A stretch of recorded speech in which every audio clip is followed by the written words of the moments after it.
Well, hello, brothers and sisters. I'm Father Frank Pavone, National Director of Priests for Life. Thank you for watching this video, another episode in our series at electionvideos.org. These are brief videos where we help our fellow citizens, our fellow believers, prepare for this year's elections, talking about the dynamics of the election, the interrelationship of the issues, and the things that are of importance to us as believers. Today, our topic is more about the election process. Specifically, I want to speak about primary elections. You know, people who pay attention to elections are usually focused on the main election day in November. In 2020, that day is Tuesday, November 3rd. But that's the general election. Same date throughout all 50 states. Who appears on the ballot when you go into the voting booth for the general election is determined by another election day or days that are called the primary elections. And those occur some months before the general election day.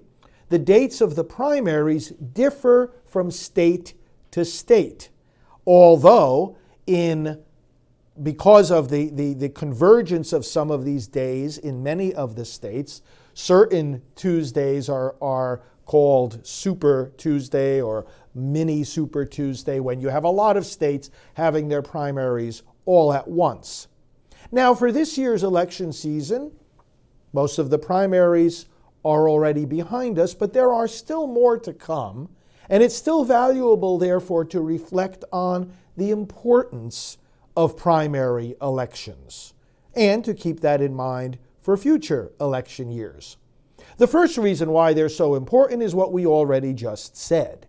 You know, when we go into the voting booth on election day and the general election, and when we're studying, hopefully before we go into the voting booth, what the candidates are like, and we come to the conclusion that we really don't like any of them, or we're not satisfied with their positions or their commitments on various issues, that's what we have to consider in the primaries, because very often when we look at who's competing for that slot on the general ballot, we'll find people that we like even better. And that's our chance to choose them in the primary elections.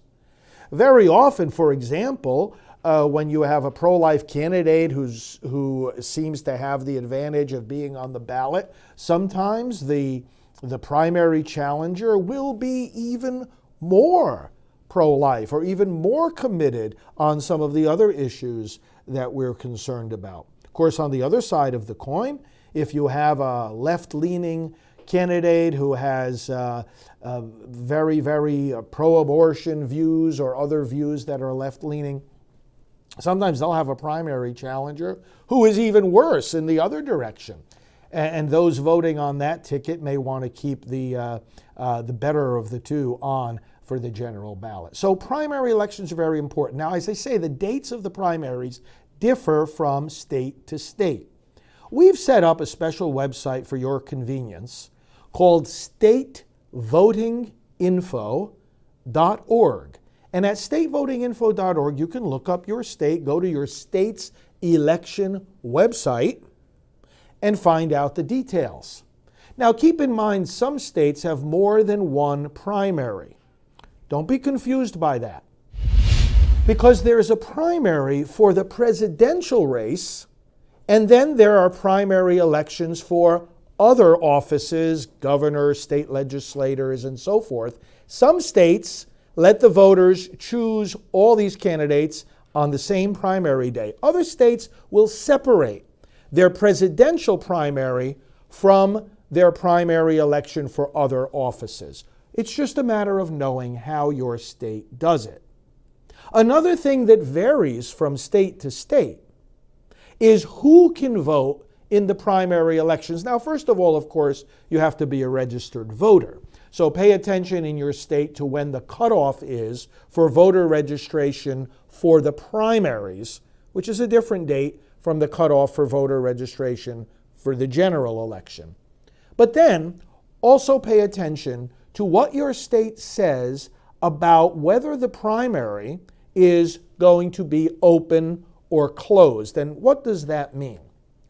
In a closed primary, what that means is that in order to select who's going to be on the Republican ticket, you have to be a registered Republican. And in order to vote on the competing Democrats for the place on the Democrat slot in the general, you have to be registered in the Democrat Party. So that's a closed primary. An open primary, people of any party can vote for the contending candidates either in their own party or in the other party. Some states have semi-closed primaries where independent voters can vote for the Republican or the Democrat primary race, but those registered in those parties must vote with their party. So those two are some of the differences regarding the primary elections. The bottom line is that we need to encourage people to vote in the primaries for various reasons.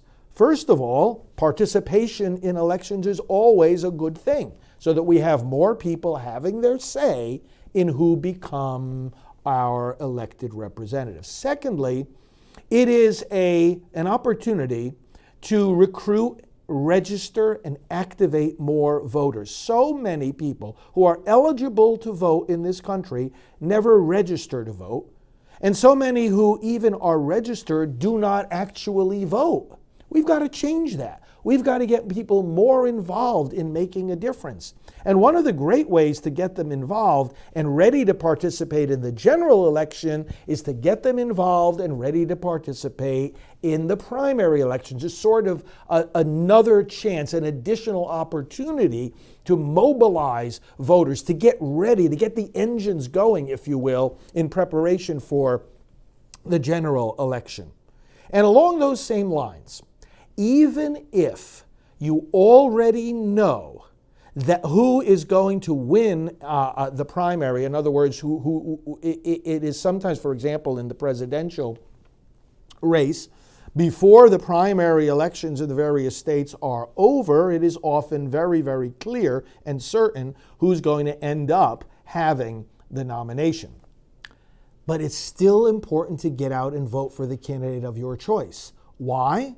Because that shows the strength that the candidate has. If it's the candidate of your choice, well, then you want that person to be showing his or her strength. You want that strength to encourage all the rest of the citizens who either will or might vote for that candidate of your choice in the general election. In other words, it creates a momentum so that coming out of the primaries, for example, the candidate can talk about how many votes he or she got. Coming out of those primaries, the parties can see where the areas of strength are, because remember, they're looking not just at the state, they're looking at the county level, they're looking at the district level, they're looking very, very much in detail at where these votes are coming from. And the more involved you are in the primary, the more you're helping both that campaign and the party to prepare for the general election, even if it's already quite certain who the winner is going to be. So never think that your vote doesn't count or doesn't do any good or is superfluous.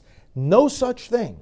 And be involved in the primaries. It's a beautiful opportunity to get to know more about the candidates and more about the process.